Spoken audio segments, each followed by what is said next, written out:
La joyeuse famille de la Golden Globe Race était de retour au Sables d'Olonne cette semaine pour présenter 12 des 24 navigateurs qui prendront le 4 septembre prochain le départ de la seconde édition de cet événement qui, avec plus de 200 jours de mer, est aujourd'hui l'événement sportif le plus long au monde. Un des plus difficiles aussi, tellement les conditions à l'ancienne, dans ces petits bateaux à quille longue, sans technologie, sans GPS, se guidant seulement avec le sextant, le soleil et les étoiles, sont éprouvantes. C'est rigolo de se trouver là parce que c'est pas notre cœur de métier à la base. Maintenant, ça reste de la voile, ça reste de la course, ça reste faire un tour du monde. Et même si les règles sont différentes, le défi il est super intéressant. Une course reste une course, peu importe les règles. Voilà, là les règles elles sont clairement définies, elles sont vraiment hors normes parce que faire cette marche arrière, c'est pas quelque chose auquel on est habitué. On a toujours plutôt tendance à vouloir aller trop vite par rapport à l'évolution de la technologie. Et puis là, c'est une grande marche arrière. Mais c'est intellectuellement très intéressant parce que c'est pas pour autant plus simple que de réussir le projet. C'est pas plus simple de faire le tour du monde.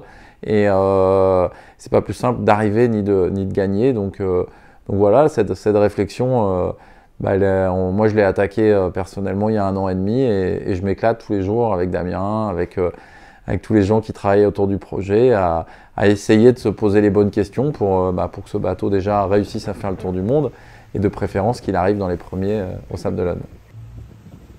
2 projets, 2 motivations différentes avec aujourd'hui la team PRB menée par les Français Vincent Riou et Damien Guillou et le Britannique Simon Corwen. On les écoute. Damien Guillou, bonjour. Bonjour. Vous êtes un des favoris, des grands favoris de cette Golden Globe Race. En mer, on ne sait jamais. Mais... Oui, il faut. Avant de quoi que ce soit, il faut finir, il faut terminer. Voilà. On m'a dit que vous aviez une belle expérience de navigation malgré votre jeune âge. Si, jeune comparé à d'autres. Il y a un navigateur qui a 80 ans. Oui. Jean-Luc Vandenet de la Fini à 73. Quelle est votre expérience de mer avant la Golden Globe? Alors moi, ça a démarré très tôt parce que mes parents étaient des fans de voile et naviguaient beaucoup avant que je naisse. Et du coup, quand je suis né, ils m'ont tout de suite emmené à bord. Alors c'est assez marrant, chez mes parents, j'ai des images de moi tout bébé en landau dans le bateau avec ma mère qui tient un seau à côté en train de vomir parce qu'elle est malade et en même temps elle me donne le biberon. Donc voilà, ça a démarré vraiment très tôt et ça s'est jamais arrêté. J'ai toujours baigné dans la voile parce que mon père était président d'un club nautique pendant presque 20 ans, donc j'étais tout le temps sur les bateaux tout petit. J'ai commencé l'optimiste un peu comme tout le monde, ça m'a plu en compétition, j'ai continué sur du laser, sur différents supports. Je suis allé jusqu'à l'olympisme en 49er pendant 7 ans, 8 ans, donc j'ai parcouru beaucoup de pays. J'ai fait tout le circuit mondial, européen en olympisme et j'avais toujours cette petite attirance par la course au large en parallèle du dériveur et de l'olympisme. Et en 2008 ou 2009, quand j'ai arrêté l'olympisme, j'ai démarré la course au large. Alors d'abord en mini 650, j'ai fait énormément d'épreuves. J'ai fait toutes les épreuves du circuit, sauf la mini transat, parce que j'avais pas eu assez de budget. J'ai d'ailleurs mon meilleur souvenir, c'est ma première grosse épreuve en solitaire de course au large. C'était au départ des Sables d'Olonne, parce que c'était les Sables, les Açores, en 2008 ou en 2009, je me souviens plus. Et c'était vraiment, ça m'avait marqué, quoi. C'était une super bonne expérience. Et ensuite de quoi j'ai continué sur du Figaro. J'ai réussi à faire 7 fois la solitaire du Figaro. Et ce qui s'est passé, c'est qu'en parallèle du Figaro, c'est pas toujours simple de trouver les budgets pour pouvoir vivre et fonctionner. Donc il y a eu certaines saisons où j'étais obligé de travailler un petit peu l'hiver pour m'assurer le coup et être sûr de pouvoir faire la saison à venir. Au revoir. Et donc en fait il fallait que je travaille l'hiver, donc du coup j'ai travaillé sur les IMOCA dans le cadre de la préparation des bateaux Vendée Globe, et c'est comme ça que j'ai basculé un petit peu dans le technique en plus d'être coureur. Donc j'ai eu la chance de travailler avec Jean Le Cam où j'ai énormément appris par exemple. C'était peut-être un peu dur mais hyper intéressant et enrichissant. J'ai appris énormément de choses avec Jean Le Cam. Je travaillais avec Bertrand De Broc, avec Bernard Stamm, avec Yann Eliès, avec Vincent Riou, Kevin Escoffier. Et dernièrement, voilà, de Kevin Escoffier en tant que boat captain de son bateau. Donc c'était vraiment une superbe expérience. Donc voilà, j'ai cumulé là sur la fin un petit peu technique et toujours navigant, coureur. Donc c'est un peu un cumul de tout ça qui fait que je me retrouve au départ du Golden Globe Race. Oh, une course tellement longue. Oui. Alors c'est sûr que c'est un format un peu spécial qui, moi, quand elle avait été remise en route il y a 3 ans sur la dernière édition, ça m'avait interpellé. J'avais regardé ça avec intérêt. Avant qu'elle parte, j'avais même regardé un petit peu pas le classement, mais les obligations de bateau pour qu'ils puissent. Voilà, parce que j'avais un bateau à l'époque de croisière qui était pas loin de pouvoir s'aligner au départ. Donc bon, j'en étais pas là, mais quand même, j'avais commencé un petit peu à me projeter légèrement, à m'imaginer, à me dire que tiens, ça aurait peut-être pu être une course qui pourrait me convenir. C'était pas possible pour diverses raisons, mais et du coup, j'avais énormément suivi toutes les preuves, quoi. Et voilà, j'avais vraiment suivi du début à la fin, et j'avais trouvé ça quand même assez osé de partir sans GPS aussi longtemps, sans communication. Je trouvais ça osé et puis attirant parce que dur et voilà. Et puis même, dernière question, parce que vous rentrez à Port-la-Forêt ce soir, vous êtes au Sable d'Olonne, mais vous êtes pressé de rentrer. Votre génération n'utilise presque plus le sextant. Comment vous allez vous préparer? Ah ouais, moi j'ai commencé tout de suite. Dès que le projet s'est mis en place, j'ai commencé par aller prendre des cours avec un spécialiste du sextant. Je suis allé chez lui, j'ai fait 2 jours de formation et ensuite j'ai fait des exercices tous les jours. Et c'était important pour moi parce que j'avais besoin de me rassurer de ça. Et avant de naviguer sur le bateau, je voulais déjà commencer à être capable de me servir du sextant. Mais sans se servir du sextant en soi, c'est pas bien compliqué. C'est tout ce qui est les calculs qui découlent derrière. Et ça, je voulais être au point, être à peu près clair avec ça avant de démarrer. Et finalement, à ma grande surprise, c'est pas si compliqué que ça, c'est pas si dur. En fait, ça peut paraître effrayant quand on n'en a jamais fait parce que la procédure est assez longue, mais c'est pas si dur et j'étais étonné d'y arriver assez vite. Après, il y a une marge d'erreur, il faut en faire pour que ça devienne naturel et puis diminuer les erreurs pour vraiment atteindre une précision correcte et cohérente. Mais non, plutôt surpris de réussir à m'en servir, donc, et puis vraiment intéressant. Et puis on vous a vu, cette fois c'est la dernière question, on vient juste à l'instant de vous voir arriver au Sable d'Olonne avec votre bateau PRB. Comment le sentez-vous, ce bateau qui est tellement différent du bateau d'aujourd'hui, avec ses quilles longues, tellement peu manœuvrant, si lent? Ça va, vous êtes à l'aise? Ah ouais, mais alors moi c'est étonnant parce que c'est peut-être parce que j'ai toujours navigué sur des bateaux de croisière un peu de ce style, que c'est des bateaux j'y suis habitué et c'est des bateaux sur lesquels je m'amuse énormément et en fait je prends autant de plaisir à faire marcher un Rustler 36 que aller faire marcher un Figaro ou autre bateau. Même si c'est plus lent, ça reste la même philosophie, ça reste la même démarche et je réussis vraiment à prendre plaisir à faire marcher ce bateau comme un bateau de course. Alors effectivement, la carène est différente, le comportement est différent, mais on apprend à l'aimer et c'est quand même des bateaux hyper marins, hyper solides, beaucoup plus solides que ce qui se fait maintenant. Et honnêtement, pour partir autour du monde sur des bateaux de cette taille-là, je crois que je préfère partir sur un Rustler 36 de ces années-là que sur des bateaux récents de maintenant. Écoutez, bon vent, à bientôt au Sable d'Olonne, merci beaucoup. Merci.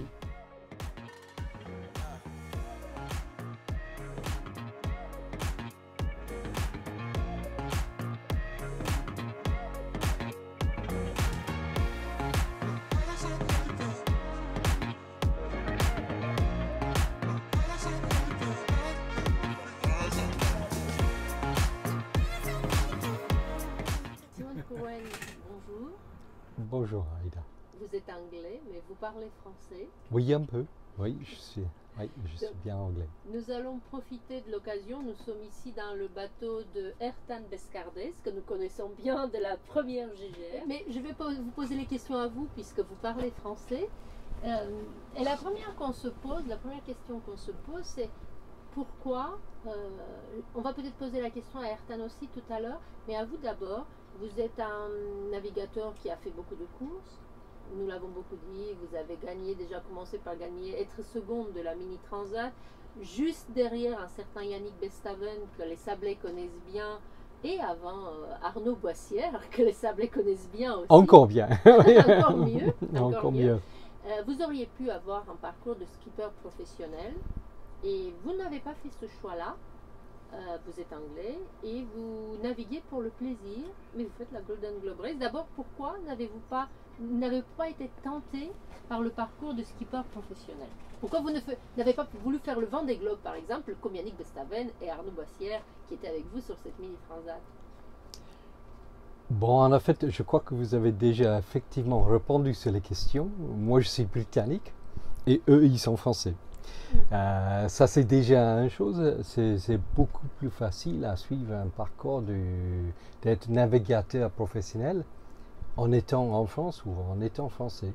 Ça, c'est peut-être une des questions. L'autre chose, c'est que Yannick et Cali, Arnaud Boissier, à cette époque-là, on a fait le Mini Transat en 2001. Et eux, ils étaient tout jeunes. Ils avaient 25 ans ou même peut-être pas ça. Et moi, j'avais plus que 40 ans. Et en plus, j'avais 3 filles assez jeunes. C'était peut-être pas le moment de partir faire professionnel. Donc, c'est une question que sponsors pour les navigateurs anglais sont difficiles à trouver. Soit il faut venir en France, habiter en France, peut-être même marier avec un Français comme Samantha Davies. Ou sinon, ou sinon non, c'est compliqué pour les Anglais, c'est plus dur. Il y a beaucoup de raisons, il faut quelques heures pour discuter pourquoi ça arrive, mais on ne va pas faire ça ce soir. Non. Puis chez vous, de toute façon, la navigation, c'est une affaire de famille, parce que j'ai juste appris que votre fille est une très bonne navigatrice également. Tous les trois sont très bonnes navigatrices, mais Nikki, le deuxième de mes filles, a fait le Mini Transat aussi. Elle a failli le faire en 2013, elle a fait en 2015. D'accord. Et très bien navigué. Et qu'est-ce qu'elles pensent, vos filles, de votre envie de faire un tour du monde qui prendra peut-être 9 mois, peut-être 10 mois, à l'ancienne, avec un sextant, dans ces bateaux très charmants, mais assez lents et pas très confortables? Bon, je crois qu'ils le comprennent très bien. En fait, avec Covid et tout ça, on ne les voit pas très souvent parce que maintenant, je suis basé en France. Ils sont tous maintenant en Angleterre. Ils n'étaient pas toujours là, mais ils sont tous en Angleterre actuellement. Disons que de partir 8 mois sans se voir, c'est pas trop. Il n'y a pas trop de changement là, parce que en fait, c'est comme ça depuis 2 ans. Et bon, je suppose qu'ils comprennent, ils me connaissent un peu. Et bon, ça les ont pas trop étonnés. Mais peut-être il faut mieux les demander eux-mêmes. Mais puisque je ne les ai pas là, eux, je vais vous demander à vous. Et vous, pourquoi avez-vous eu envie de faire cette Golden Globe Race, cette course pas banale, différente de ce que vous avez fait précédemment, j'imagine? Oui. Alors, en fait, la réponse est relativement simple. Moi, je suis né en 59 et le premier Golden Globe se fait en 68. Moi, j'étais très impressionnable et c'est comme ça que j'ai commencé à naviguer. J'ai vu en 66-67, c'était Francis Chester. Ah oui. Et puis après, c'était Robin Knox-Johnson en 68-69 qui ont fait le tour du monde. Bon, c'est les exemples, et c'est pour ça que j'ai commencé la navigation, à naviguer. Et bon, je me suis toujours dit que plutôt que faire le dériveur que j'ai fait pendant 20 ans après ça, c'était l'espoir, c'était toujours de faire le tour du monde comme eux. Est-ce que c'est difficile, le sextant, de naviguer encore aujourd'hui sans GPS? Beaucoup de gens ont du mal à imaginer et beaucoup de marins ne savent même pas utiliser un sextant. Vous, j'imagine que oui. Ah oui, en fait, c'est quelque chose qu'on ne pratique pas beaucoup parce que c'est sûr qu'avec un GPS, ça évite tous ces problèmes de calcul et tout ça. En fait, c'est pas super compliqué, mais on a perdu l'habitude et ça, c'est un peu la partie du Golden Globe qui est très intéressant, qu'on revient en arrière et puis on réapprend c'est vrai qu'en fait on va faire ce qu'on appelle le dead reckoning, c'est les estimations On sait qu'on avance très lentement, à peu près 5 nœuds par 5 nœuds. Bon, on va faire autour de 120 000 par jour. C'est pas trop compliqué, il n'y a pas trop de complications sur la navigation, à part quand on est obligé d'approcher la Terre. Et bien sûr, pour la plupart des gens qui font de la navigation, on est plus intéressé de trouver les îles, les plages, les marinas, les bars et tout ça. Et là, c'est beaucoup plus facile avec les GPS parce qu'on a une précision. Pour nous, c'est pas trop gênant si on est 100 000 c'est pas 100 000, 100 000, c'est pas grave. Parce qu'il y a, oui, c'est pas... Ouais. Qu'est-ce qui vous plaît le plus? Vous allez prendre le départ dans 6 gros mois maintenant. Qu'est-ce qui vous plaît le plus? Qu'est-ce que vous pensez que vous allez le plus aimer dans cette course? Bon, en fait, j'avais dit que j'avais toujours envie de boucler le monde, de faire le tour du monde. J'ai pu faire ça toute seule, à tout moment. Mais c'est pas très intéressant de faire ça en solitaire, sans avoir des gens autour. Ce qui me plaît le plus, c'est de retrouver autour des gens qui organisent ça, qui participent, avec tous les autres gens.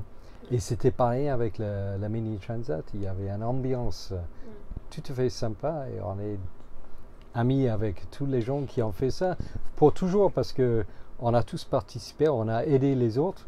C'est pas comme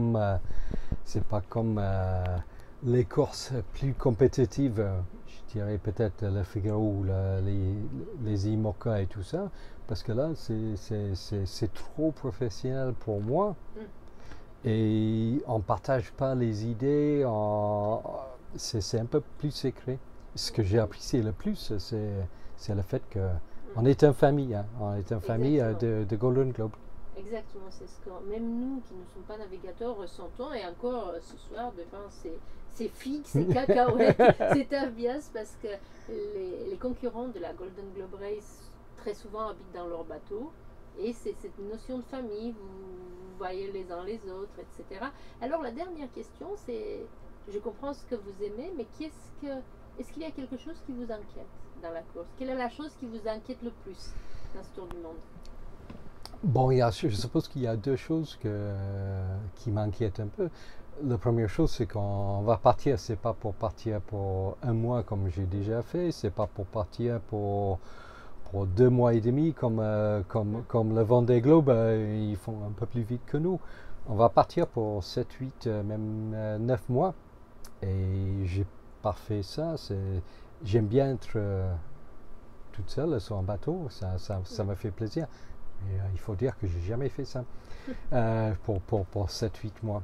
Et l'autre chose qui m'inquiète un peu, c'est que on va partir dans le sud et j'ai jamais fait ça.